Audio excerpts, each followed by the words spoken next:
Hello everyone. कैसे हो आप सब। नॉलेज हब में आप सभी का एक बार फिर से स्वागत है। इस वीडियो में हम आपके लिए लेके आए हैं बिजनेस स्टडीज़ के बारे में, जिसमें कि हम लास्ट जो वीडियो थी उसके अंदर हम कॉजेज ऑफ बिजनेस रिस्क के बारे में हम पढ़ चुके थे। बिजनेस रिस्क क्या होता है कंप्लीट टॉपिक हमने वो पढ़ लिया था।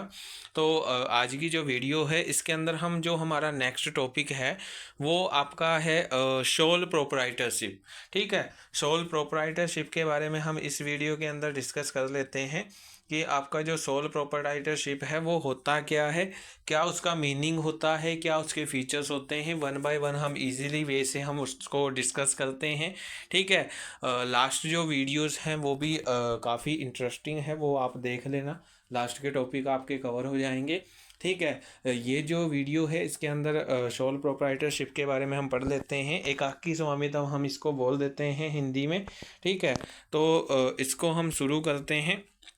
ठीक है, फर्स्ट इसका मीनिंग आता है कि सोल प्रोप्राइटरशिप होता क्या है। It refers to that form of business organization which is owned by single individual who is solely responsible for its management and receive all profits and losses।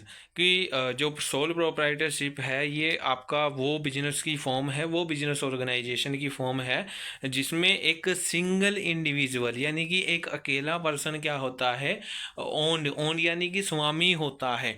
ठीक है, और who is सोलेली responsible for its management, और उसके management के लिए, उसके प्रबंध के लिए, ठीक है, वो अकेला ही क्या होता है, रिस्पॉन्सिबल होता है। ठीक है, और उसमें जो भी आपको प्रॉफिट होता है, लॉस होता है, उसके लिए कौन रिस्पॉन्सिबल होता है, वो अकेला पर्सन ही जो है रिस्पॉन्सिबल माना जाता है। वो जो इंडिविजुअल पर्सन होता है वो अकेला पर्सन आपका क्या होता है, रिस्पॉन्सिबल होता है। ठीक है, तो सोल प्रोप्राइटरशिप का अगर हम सिंपल वे में मीनिंग देखें तो कुल मिला के मीनिंग ये निकल के आता है कि सोल प्रोप्राइटरशिप एक एकाकी स्वामित्व है जिसपे एक अकेले पर्सन का क्या होता है, स्वामित्व होता है। ठीक है, एक अकेला पर्सन उसका क्या होता है, ओनर होता है। सारे डिसीजन वो अकेला पर्सन लेता है, सारी जो मैनेजमेंट है वो अकेला पर्सन देखता है, जो कैपिटल है वो अकेला पर्सन लगाता है, और प्रॉफिट एंड लॉस भी उस अकेले पर्सन का ही होता है। क्लियर। तो ये आपका एक छोटा सा मीनिंग था सोल प्रोप्राइटरशिप का। ठीक है, आगे इसकी डेफिनेशन भी हमको दी गई है सोल प्रोप्राइटरशिप की। किसके अकॉर्डिंग दी गई है, अकॉर्डिंग टू जेम्स एल लोंडी। अब जेम्स एल लोंडी क्या कहते हैं, जेम्स क्या कहते हैं, the sole proprietorship is an informal type of business owned by one person. कि जो आपका सोल प्रोप्राइटरशिप है वो क्या है, एक इनफॉर्मल टाइप का बिजनेस है, ओन्ड बाय वन पर्सन। जो एक अकेला पर्सन क्या करता है, ओन्ड करता है, एक अकेला पर्सन ही उसको चलाता है, कोई दूसरा पर्सन उसके अंदर नहीं होता है। एक अकेला जो पर्सन है वही उसका मालिक होता है, वही उसका एजेंट होता है। ठीक है, वही उसका मैनेजर होता है, सारा कुछ वो अकेला पर्सन ही होता है। ठीक है, तो ये इसकी एक छोटी सी डेफिनेशन आपको दी गई थी सोल प्रोप्राइटरशिप की। ठीक है, जैसे कि आप सीबीएसई का अगर पेपर अटैम्प्ट करते हो तो उसमें एक डेफिनेशन आपको मस्ट होती है, और डेफिनेशन आपकी ऑथर के अकॉर्डिंग होनी चाहिए, तभी वो डेफिनेशन आपकी वैलिड मानी जाती है। तो फर्स्ट आप ऐसे ही करोगे, पहले आप मीनिंग क्लियर करोगे, देन उसके बाद तो कोई भी एक डेफिनेशन जो आपको अच्छे से आती है ऑथर के अकॉर्डिंग वो आप दोगे। ठीक है, विदाउट ऑथर आपकी जो डेफिनेशन है उसका कोई भी मीनिंग नहीं रह जाता है। ठीक है, उसके कोई भी मार्क्स आपको नहीं मिलेंगे। तो डेफिनेशन मस्ट होती है, कम से कम एक डेफिनेशन तो आपको देनी पड़ती है, और वो भी ऑथर के अकॉर्डिंग, स्पेसिफाइड जो ऑथर्स होते हैं उनके अकॉर्डिंग। ठीक है, अब डेफिनेशन क्लियर करने के बाद नेक्स्ट जो हमारा पॉइंट आता है वो आता है फीचर्स का, विशेषताएं। कि जो आपकी सोल प्रोप्राइटरशिप होती है इसके क्या क्या फीचर्स होते हैं, है ना। फीचर्स तो ज़रूरी हैं, हर एक जो पॉइंट है, बिजनेस फॉर्म्स है, उसके अपने एक फीचर्स होते हैं। इसमें आपका फीचर क्या कहता है? फर्स्ट फीचर इंडिविजुअल ओनरशिप, कि जो आपका सोल प्रोप्राइटरशिप होता है, मीनिंग में हमने पढ़ लिया है कि इंडिविजुअल ओनरशिप, कि जो आपकी ओनरशिप होती है वो इंडिविजुअल होती है। एक अकेला पर्सन ही उसका मैनेजर होता है, एक अकेला पर्सन ही उसका स्वामी होता है, ओनर होता है। ठीक है, वही उसका एजेंट होता है। सारा जो काम है, सारे जो डिसीजन है, सारी अथॉरिटी, सारी रिस्पॉन्सिबिलिटी किसकी होती है? एक अकेले पर्सन की होती है। क्लियर? उसके बाद सेकंड पॉइंट आता है सोल मैनेजमेंट, एकाकी प्रबंध। अब एकाकी है ना, एक सोल प्रोप्राइटर है, तो उसके अंदर जो मैनेजमेंट होगा वो भी सोल होगा, वो भी एक अकेला पर्सन ही करेगा। क्यों? क्योंकि वही ओनर है, वही मैनेजर है। ठीक है, तो वो ये तो है नहीं कि बाहर से किसी को अपॉइंट करेगा मैनेजमेंट के लिए, वो खुद ही सारा क्या करता है? मैनेज करता है, खुद ही पैसा लगाता है, खुद ही स्ट्रेटजी बनाता है, खुद ही मैनेज करता है।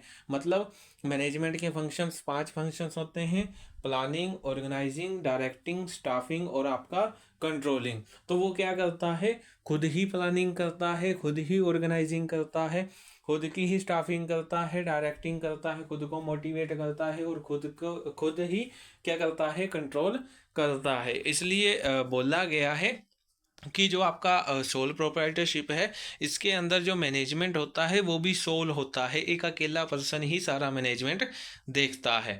उसके बाद थर्ड पॉइंट आता है अनलिमिटेड लाइबिलिटी। ये इसका एक ड्रॉबैक्स भी बन सकता है, लिमिटेशन भी बन सकती है, कि जो आपकी सोल प्रोप्राइटरशिप होती है इसके अंदर जो लाइबिलिटी होती है ना, वो अनलिमिटेड होती है। मीन्स इन केस अगर कोई भी लॉस हो जाता है तो आपकी जो पर्सनल प्रॉपर्टी है, जो आपकी प्राइवेट प्रॉपर्टी है, ठीक है, उसको बेच के भी लॉस को कवर अप किया जाएगा। ठीक है, इन केस ऑफ लॉस, अगर कोई पेमेंट देने से रह जाती है, मीन्स आपके पास लायबल नहीं हो पेमेंट देने के लिए, तो वो पेमेंट भी आपकी पर्सनल एसेट्स को बेच के कवर अप की जा सकती है। क्लियर? Third point. उसके बाद नेक्स्ट आपका आता है fourth point, freedom in the selection of business, कि जो आपका सोल प्रोप्राइटरशिप होता है ना, उसको ये फ्रीडम होती है कि वो अपने हिसाब से किसी भी बिजनेस को सिलेक्ट कर सकता है। उसको किसी भी वो जो है पर्सन है उससे पूछने की ज़रूरत नहीं पड़ती कि मैं कौन सा बिजनेस स्टार्ट करूँ, या उसको किसी कंपनी को स्टार्ट करना है तो जो गवर्नमेंट है उससे परमिशन लेनी पड़ेगी। ठीक है, परमिशन तो वैसे लेनी पड़ती है, लाइसेंस तो लेना पड़ता है, लेकिन उसको फ्रीडम होती है। जिस फील्ड में उसका इंटरेस्ट है वो उसका बिजनेस कर सकता है, उसके ऊपर कोई प्रेशराइज नहीं होता। ठीक है, उसको किसी से जो है एडवाइस लेने की ज़रूरत नहीं है कि वो कौन सा बिजनेस शुरू करे। ठीक है, किसी के व्यूज़ लेने की ज़रूरत नहीं है, क्योंकि वो एक अकेला पर्सन है, वो अपने डिसीजन खुद ले सकता है। तो उसको फ्रीडम होती है कि वो इजीली बिजनेस की सिलेक्शन कर सकता है। नेक्स्ट उसका पॉइंट आता है सीक्रेसी, गोपनीयता। अब एक अकेला पर्सन है, ठीक है, तो सारी इन्फॉर्मेशन एक अकेले पर्सन के पास ही रहती है। वो किसी और के साथ शेयर करेगा तो उसका बिजनेस डूबेगा। ठीक है, अब 2 पर्सन होते हैं, 3 होते हैं, या 2 से ज़्यादा होते हैं, है ना, तब तो हो भी जाता है कि जो सीक्रेसी है वो नहीं रहती, इन्फॉर्मेशन कहीं ना कहीं से लीक हो ही जाती है। लेकिन एक अकेला पर्सन अगर बिजनेस चलाता है तो उसमें जो है इन्फॉर्मेशन लीक होने का सवाल नहीं उठता। ठीक है, कहीं भी से भी इंफॉर्मेशन लीक नहीं होती है। क्लियर? Fifth point. उसके बाद सिक्स्थ पॉइंट आता है no separate legal entity of business, कि जो आपका बिजनेस होता है उसकी कोई भी सेपरेट लीगल एंटिटी आपकी सोल प्रोप्राइटरशिप के अंदर नहीं होती है। ठीक है, कोई भी लीगल एंटिटी नहीं होती। जो बिजनेस होता है उसकी उसके जो ओनर है उससे जो एंटिटी है वो सेपरेट नहीं होती है। ठीक है, दोनों को एक ही माना जाता है, सेपरेट नहीं माना जाता है अकॉर्डिंग टू लॉ। ठीक है, उसके बाद सेवंथ पॉइंट आता है अनडिवाइडेड रिस्क, कि जो आपका सोल प्रोप्राइटरशिप होता है, इसके अंदर जो रिस्क होता है ना, वो अनडिवाइडेड होता है। मीन्स रिस्क को बांटा नहीं जाता। इसमें आपका जो प्रॉफिट है वो भी नहीं बांटा जाता। क्यों? क्योंकि वो भी एक अकेले पर्सन का होता है। अगर इन केस आपको लॉस हो रहा है तो वो भी आपका एक अकेले पर्सन का होता है। क्लियर ये पॉइंट? ठीक है, कि इसके अंदर आप रिस्क को डिवाइड नहीं कर सकते। जो भी रिस्क होता है, जो भी लॉस होता है, वो एक अकेले पर्सन का होता है। जैसे पार्टनरशिप फर्म है, पार्टनरशिप फर्म में 2 पर्सन होते हैं, तो रिस्क 2 पर्सन में डिवाइड हो जाता है। लेकिन सोल प्रोप्राइटरशिप में तो एक अकेला पर्सन है, और वही जो है ओनर है, वही मैनेजर है, ठीक है, वही वर्कर है। तो सारा का सारा लॉस किसको करना पड़ेगा? एक अकेले पर्सन को ही बियर करना पड़ेगा। ठीक है, तो इसके अंदर जो रिस्क है वो अनडिवाइडेड होता है। तो ये आपके फीचर्स थे, ठीक है, सोल प्रोप्राइटरशिप्स के। तो आज की वीडियो में हम इतना ही करेंगे। Thank you very much for watching my video, जिसमें कि हमने आपका सोल प्रोप्राइटरशिप जो टॉपिक है वो शुरू किया है, उसका मीनिंग हमने क्लियर किया है। देन उसके बाद कुछ उसकी करेक्टरिस्टिक्स हैं, फीचर्स हैं, जिसको हमने इस वीडियो के अंदर डिस्कस कर लिया है। सो आज की वीडियो में हम इतना ही करेंगे। For more knowledge, for more watching, please like share and subscribe my YouTube channel. Thank you.